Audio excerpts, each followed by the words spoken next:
Hello friends, स्वागत है आप सभी का सीबीबी आर्ट्स क्लास में। दोस्तों, आज के वीडियो में हम क्लास 12 के समाजशास्त्र के महत्वपूर्ण प्रश्न कवर करने वाले हैं। बहुत सारे कमेंट आ रहे थे दोस्तों, मैंने को बताया था कि बहुत सारी समस्याएं हैं, इसीलिए टाइम से वीडियो नहीं आ पाता। लेकिन मुझे पता है कि 4 तारीख को पेपर है, तो आपको लिए वीडियो बनाना है, तो पूरी कोशिश मैं करता हूँ कि आपको अच्छे तरीके से अच्छा कंटेंट मिले। चलिए शुरुआत करते हैं। पहला क्वेश्चन देखिए, परिवार से क्या समझते हैं? अगर इस प्रकार क्वेश्चन पूछता है तो उसमें आंसर क्या लिखेंगे? परिवार समाज की वह केंद्रीय इकाई है जिसमें माता पिता, चाचा चाची, भतीजे भतीजी, पुत्र पुत्री आदि सम्मिलित रूप रहते हैं। मतलब दोस्तों, यहाँ पे ये है कि ये परिवार है पूरा का पूरा। अब बात अलग है, वो एकल परिवार, एकांकी परिवार या संयुक्त परिवार अलग अलग होते हैं, लेकिन परिवार पूछा गया है तो परिवार में परिभाषा हम लिख सकते हैं। ठीक है, जैसे माता पिता और उनके बच्चे हो, ये भी परिवार है, लेकिन ये एकांकी परिवार की परिभाषा आप दे रहे हैं, तो इसलिए आपको ध्यान में रखना है कि ये भी परिभाषा परिवार को इंडिकेट करता है। हमको बस परिवार को परिभाषा देना है, एकांकी परिवार और संयुक्त परिवार को अलग अलग नहीं बताना है। यहाँ पे लिख सकते हैं, परिवार समाज की केंद्रीय इकाई है जिसमें माता पिता, चाचा चाची, भतीजे भतीजी, पुत्र पुत्री आदि सम्मिलित रूप से रहते हैं। दोस्तों, ये पूरा का पूरा जो है परिवार कहलाता है। अगर आपसे इसी में पूछ ले परिवार की विशेषताएं बताइए, तो आप क्या लिख सकते हैं? देखिए, विशेषताएं में क्या हो सकता है कि परिवार में कौन कौन सी बातें हमें देखने को मिलती हैं। एक परिवार में हमें क्या देखने को मिलता है? जैसे पति पत्नी का संबंध, यौन संबंध है, रक्त संबंध है, ठीक है, जैसे रक्त संबंध पिता पुत्री है ना, वैसे निवास संबंध है, आर्थिक सुरक्षा है, सामाजिक सुरक्षा है, सभ्यता और संस्कृति का ज्ञान है। ये सब परिवार में हमें देखने को मिलता है। दोस्तों, ये जो परिवार में देखने को मिलता है तो परिवार की विशेषताएं बन जाएगी। तो यहाँ पे ये 4-5 पॉइंट आराम से आप इसे लिख सकते हैं। बहुत सिंपल परिभाषा, ऐसे आप आसानी से लिख सकते हैं। अगला प्रश्न दोस्तों बहुत ही महत्वपूर्ण है, इसको ध्यान में रखिए। परिवार के विभिन्न रूप क्या हो सकते हैं? इसी क्वेश्चन को अगले से पूछ सकता है कि परिवार के प्रकार बताइए, ऐसे ही पूछ सकता है, तो आंसर यही होगा। बस थोड़ा समझना कि क्वेश्चन किस प्रकार से पूछा जा रहा है। अगर आपको घुमा देगा तो समझ लेना कि क्वेश्चन पकड़ने की कोशिश करिएगा क्या पूछा जा रहा है। आंसर इसका क्या लिख सकते हैं? परिवार के अनेक स्वरूप होते हैं। मुख्य रूप से परिवार को 2 श्रेणियों में विभाजित किया जाता है, संयुक्त परिवार या विस्तारित परिवार, और दूसरा एकांकी परिवार। क्या होता है दोनों, समझ लेते हैं एक पॉइंट के लिए। यहाँ पे जिस परिवार में केवल पति पत्नी, अपने अविवाहित बच्चे या अथवा बिना बच्चों के साथ रहते तो उसे एकांकी परिवार कहा जाता है। संयुक्त परिवार में हम कह सकते हैं जब एक एकांकी परिवार दूसरे एकांकी परिवार से मिल जाए तो उसे हम क्या कहेंगे? संयुक्त परिवार। मतलब ये है कि आपके उसमें जो है चाचा चाची और जो है उसमें आपके बुआ है ना, और जो है आपके दादा दादी सब मिलकर जो है एक साथ रहते हैं, तो कहेंगे एक संयुक्त परिवार कहलाता है। अगला प्रश्न दोस्तों बहुत ही महत्वपूर्ण, ध्यान रखिएगा। नातेदारी व्यवस्था से आप क्या समझते हैं? नातेदारी के भेद तथा श्रेणियां स्पष्ट कीजिए। इस क्वेश्चन का आंसर कैसे लिखेंगे? बहुत ही सिंपल है। रिलेशनशिप के बारे में पूछा जा रहा है। रिश्तेदारी क्या है, नातेदारी क्या है, इसके बारे में आप सभी अच्छे से जानते हैं। बस 2 पॉइंट आपको समझना है। साधारण शब्दों में नातेदारी व्यवस्था रिश्ते नाते के आधार पर बने मानवीय संबंधों की एक व्यवस्था है। नातेदारी बंधन व्यक्तियों के बीच के वे सूत्र होते हैं जो या तो वंश परंपरा के माध्यम से, रक्त संबंधियों या विवाह के माध्यम से संबंध से जुड़े होते हैं। दोस्तों 2 पॉइंट आपको यहाँ पे नोट डाउन करना है। पहला पॉइंट यहाँ पे देखिए, यहाँ पे कहा गया है एक तो रक्त संबंधी, दूसरा विवाह संबंधी। दोस्तों, जब कभी भी रिलेशनशिप बनता है तो 2 ही चीज में बनता है, पहला रक्त के आधार पे और दूसरा विवाह। यही 2 दोस्तों पॉइंट है।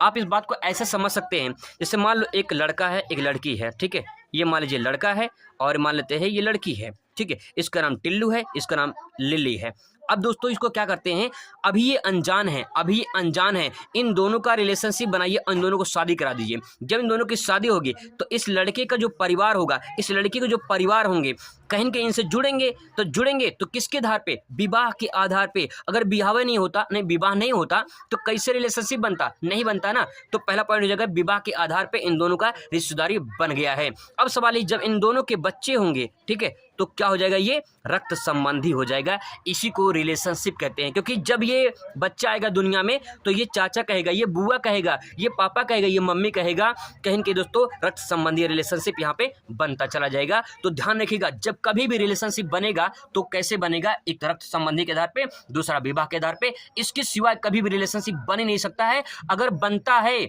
बिना नाजायज के बनता है, मतलब कि जिससे नाजायज बच्चे होते हैं, अगर ऐसे बनता तो समाज उसे स्वीकार नहीं करती, क्योंकि समाज चाहती है रिलेशनशिप बने तो आपका रक्त संबंधी और विवाह संबंधी हो। अगर बिना विवाह के बच्चे हैं तो अगर उनका रिलेशनशिप जोड़ते हैं तो वो दोस्तों समाज स्वीकार नहीं करती है। बस दोस्तों 2 पॉइंट आपको ध्यान में रखना है कि नातेदारी रक्त संबंधी और विवाह संबंधी पर आधारित होती है। बस अब सवाल यहाँ पे नातेदारी की भेद क्या है, नातेदारी की प्रकार क्या है। 2 पॉइंट जो यहाँ पे मैंने बताया है यही इसकी भेद है और यही इसकी प्रकार भी है। क्वेश्चन किसी प्रकार से घुमाए बस समझ जाना पूछा क्या जा रहा है। दोस्तों यहाँ पे ध्यान रखिएगा, रक्त संबंधी नातेदारी वही मैंने बताया, इसमें उन नातेदारी को सम्मिलित किया जाता है जो समान रूप से रक्त संबंधी होते हैं, रक्त के संबंध के आधार पर एक दूसरे से जुड़े होते हैं। ये पहला पॉइंट। जैसे भाई बहन रक्त संबंधी है, चाचा ताऊ बुआ मामा मौसी इत्यादि को इस श्रेणी में रखा जाता है क्योंकि ये रिलेशनशिप आते हैं किसमें, रक्त संबंधी होता है। दूसरा पॉइंट दोस्तों लिखेंगे यहाँ पे विवाह संबंधी नातेदारी।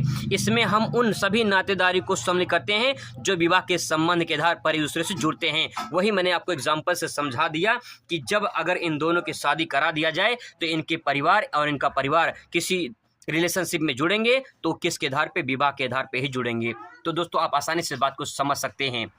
आगे देखिए, बहुत ही महत्वपूर्ण प्रश्न है, जाति से आप क्या समझते हैं। जाति की प्रमुख विशेषताओं का वर्णन कीजिए। मोस्ट इंपॉर्टेंट दोस्तों प्रश्न है, इसको ध्यान रखिएगा, ठीक है।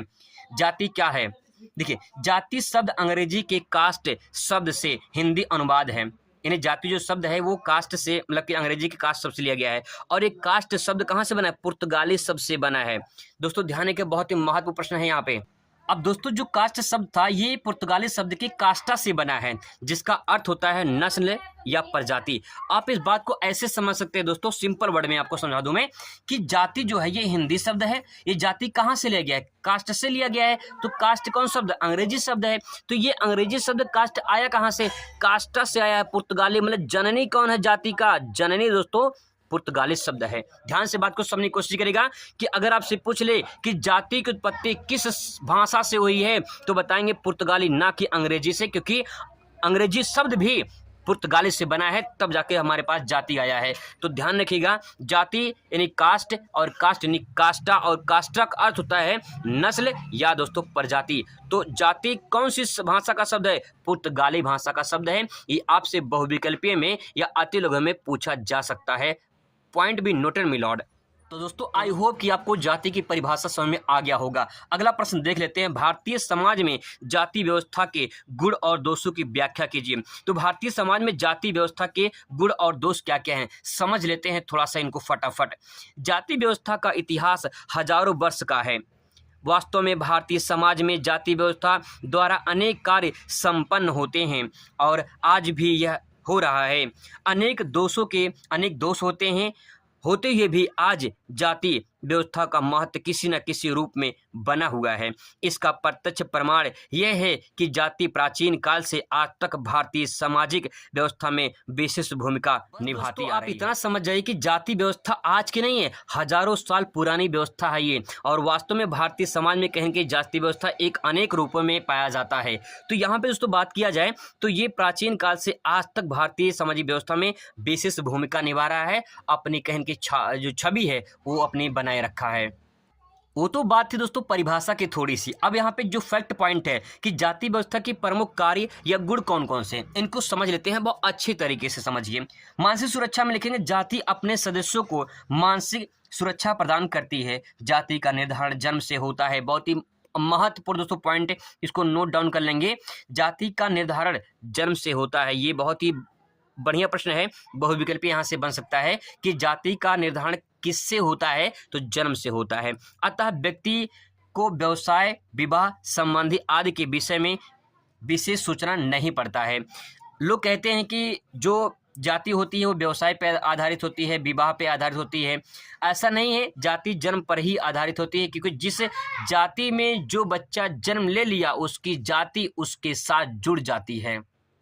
जो भी मनुष्य अपने जाति में है वो कहीं न कहीं अपने सामाजिक अवस्था को बनाए रखा है और उसका उसी में मानसिकता भी बनी रहती है कि मैं इस जाति से हूँ। अगला पॉइंट दोस्तों यहाँ पे नोट डाउन कर सकते हैं, समाज में स्थिरता। समाज में स्थिरता का मतलब समाज में ठहराव। स्थिर मतलब क्या? समाज में रुकना, रुकावट। अब समाज में किस प्रकार को रुकावट है? रुकावट है दोस्तों जाति बंधन का रुकावट है। नहीं तो अगर जाति ना होता तो समाज कहीं ना कहीं आगे जरूर निकल गया होता। इसीलिए एक बहुत बड़ी रुकावट है दोस्तों जाति बंधन। हमारे समाज में आज भी मानसिक स्थिरता दिखाई देता है, जिसका मूल कारण जाति व्यवस्था है। लोगों ने कहीं न कहीं अपने आप में एक धारणा बना रखी है कि हम इस जाति से हैं और उस जाति को लेकर अपने कर्मों को करते हैं, जो भी उनका काम होता है उस काम को करते हैं। और कहीं न कहीं उनके जो अंदर काम करने की इच्छा होती है वो एक ठहरावपन आ जाता है, क्योंकि उनकी जो जाति है उनको रोकती है कि आपका काम बस इतना ही है, इतना ही करना है।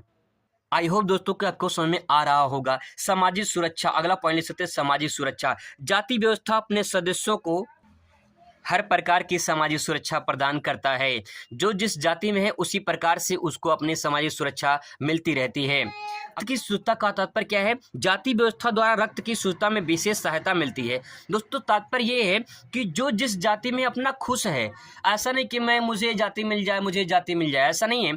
कहीं न कहीं रक्त संबंधी शुद्धता का तात्पर्य को जाति, जो भी जिसकी जाति है अपने जाति में खुश है और उसको उससे संतुष्टि मिल रही है। पहले दोस्तों छुआछूत की जो बीमारी चलती थी पहले, अब तो खत्म हो चुका है, लेकिन अभी भी कहीं कहीं दिखाई देता है, लेकिन फिर भी बहुत कुछ खत्म हो चुका है। तो यहाँ पे अब सवाल ये है कि जो जिस जाति में है अपने जाति से खुश है और कहीं कि उसको अपने आप में एक उम्मीद जगती कि अब जो है हमारे जाति के समाज के लोग कुछ कर सकते हैं। आगे ले सकते हैं जाति व्यवस्था की प्रमुख दोष या हानियां क्या हैं। देखिए पहला पॉइंट ले सकते हैं इसमें अप्रजातांत्रिक। दोस्तों इसका तात्पर्य है, प्रजा मतलब क्या? जनता, तंत्र मतलब जो जनता के पूरा का पूरा जो जनता का समूह है, समूह का जो संगठन बना हुआ है। जैसे आप जिस गांव में रहते हैं, जिस क्षेत्र में रहते हैं, वो आपके गांव के लोग समूह बनाए हुए हैं। मतलब आपके गांव में अलग अलग प्रकार के जाति के लोग रहते हैं और उनसे आपका गांव का समाज बना है। तो प्रजातंत्र मतलब जो प्रजा अलग अलग फैली हुई है वो अपने जाति के आधार पर अलग अलग बटी हुई है। अगर आपके गाँव में कोई पूर्वा है तो अलग अलग पूर्वे जाति के आधार पर भी बटे होते हैं। तो प्रजातांत्रिक का एक ऐसा दोष है कि जाति के आधार पे बंटना, ये भी जाति व्यवस्था का दोष है। अगला पॉइंट ले सकते हैं इसमें राष्ट्रीय एकता में बाधक। देखिए राष्ट्रीय एकता तभी हो सकती है जब जाति बंधन ना हो। जाति बंधन का तात्पर्य यह है कि कहीं न कहीं अगर जाति से जाति बंधन मिल रही है तो समस्या ये होती है कि राष्ट्रीय एकता यानी देश की एकता में कहीं न कहीं समस्या खड़ी हो जाती है कि हम इस जाति के तो हम क्यों हेल्प करें, हम उस जाति के तो हम क्यों मदद करें। तो ऐसी समस्या जब सामने आती है तो देश का जो है एकता में वो जो है एकता नहीं हो पाती है कहीं न कहीं। अगला पॉइंट नोट डाउन कर सकते हैं इसमें सामाजिक विघटन।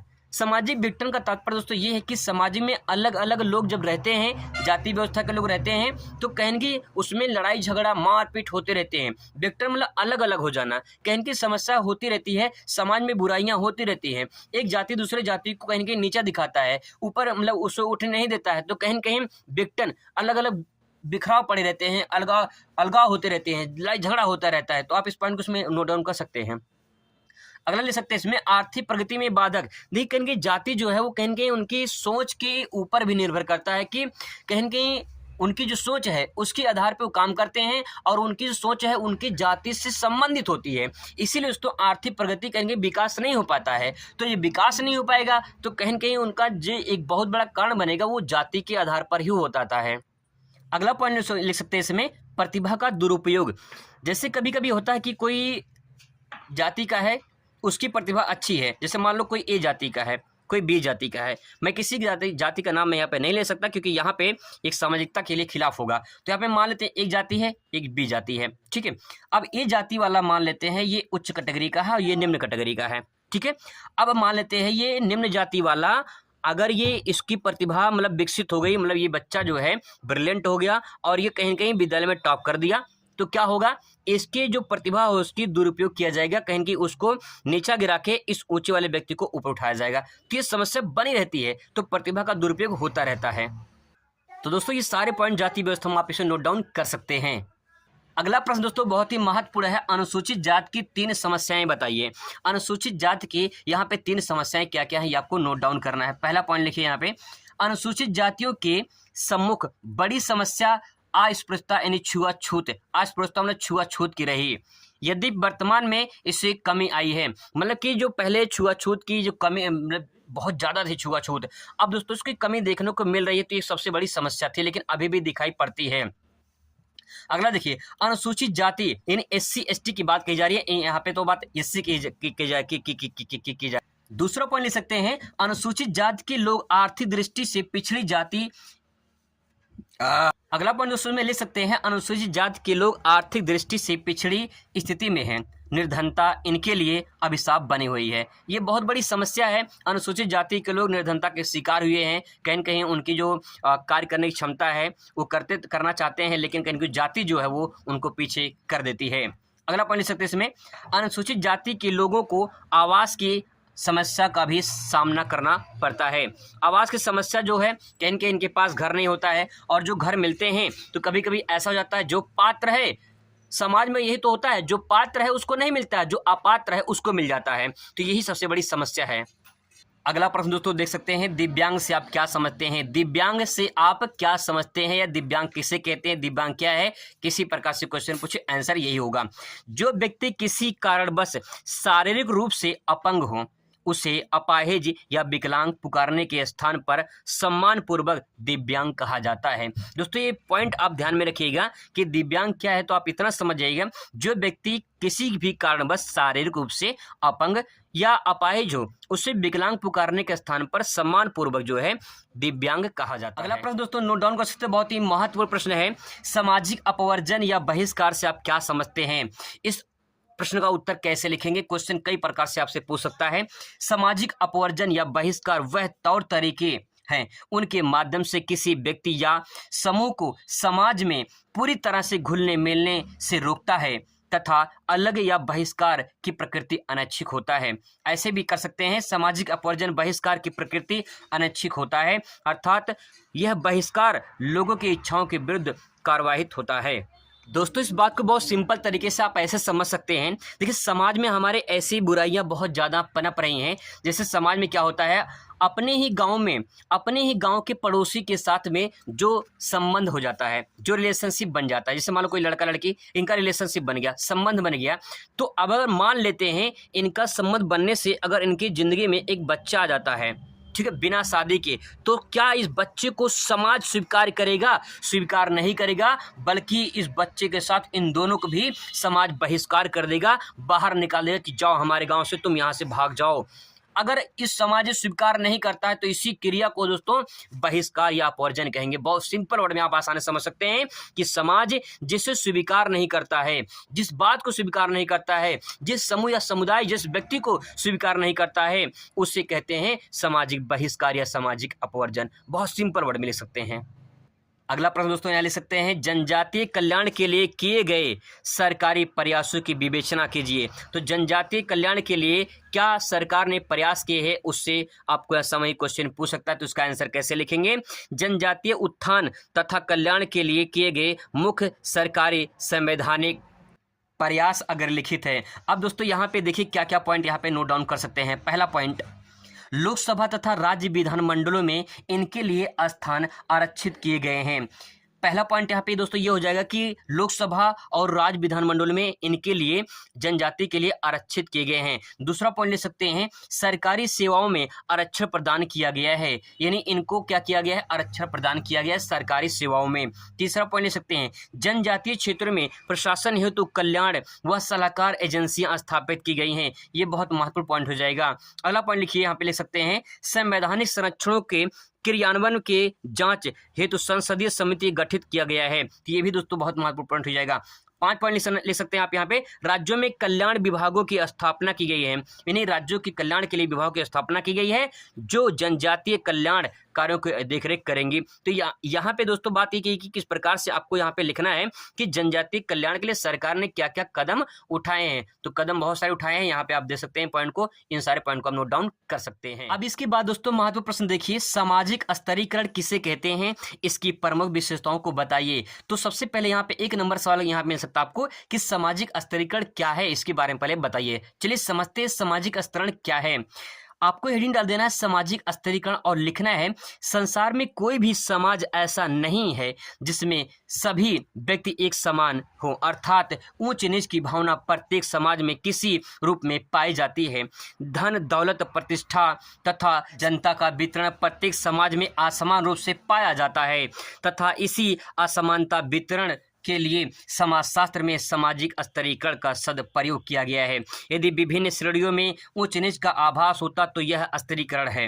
दोस्तों यहाँ पे बस आप इतना समझिए कि समाज में उतार चढ़ाव जो देखने को मिलता है, समाज में जो अलगाव देखने को मिलता है, समाज में जो अलग अलग कैटेगरी जो बटी हुई है वो क्यों है, वो कहीं न कहीं ये सामाजिक स्तरीकरण को ही बताता है। बस उस समाज में हमें कहीं न कहीं ऊंच नीच की भावना या फिर जो है धन दौलत या प्रतिष्ठा के आधार पर जो वितरण हमें दिखाई देता है, जो अलगाव दिखाई देता है, जो असमानता देखने को मिलता है, यही सामाजिक स्तरीकरण है। आप ऐसे समझ ले कि आपके समाज में आपकी क्या पहचान है, आपके समाज में आपकी जो घर है उसकी क्या पोजीशन है, आपके समाज में जो आपका जो रिलेशनशिप बन है वो किस प्रकार से है, कितना ऊंच नीच का भावना देखने को मिलता है, इसका जो अंतर होगा, जो असमानता होगा, यही सामाजिक स्तरीकरण कहलाता है। दोस्तों सामाजिक स्तरीकरण मतलब एक स्तर के बाद दूसरा स्तर जो आता है, कहीं न कहीं एक उच्च जाति एक नीची जाति का जो सामाजिक स्तर देखने को मिलता है और कहीं न कहीं एक धनवान एक गरीब के जो सामाजिक स्तर देखने को मिलता है।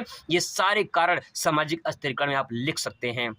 इस परिभाषा को दोस्तों ऐसे भी आप ले सकते हैं कि उसमें समानता यानी सामाजिक स्तरीकरण में समानता और असमानता दोनों पाए जाते हैं, जैसे आयु लिंग योग्यता आदि के आधार पर भी यह असमानता देखने को मिलती है।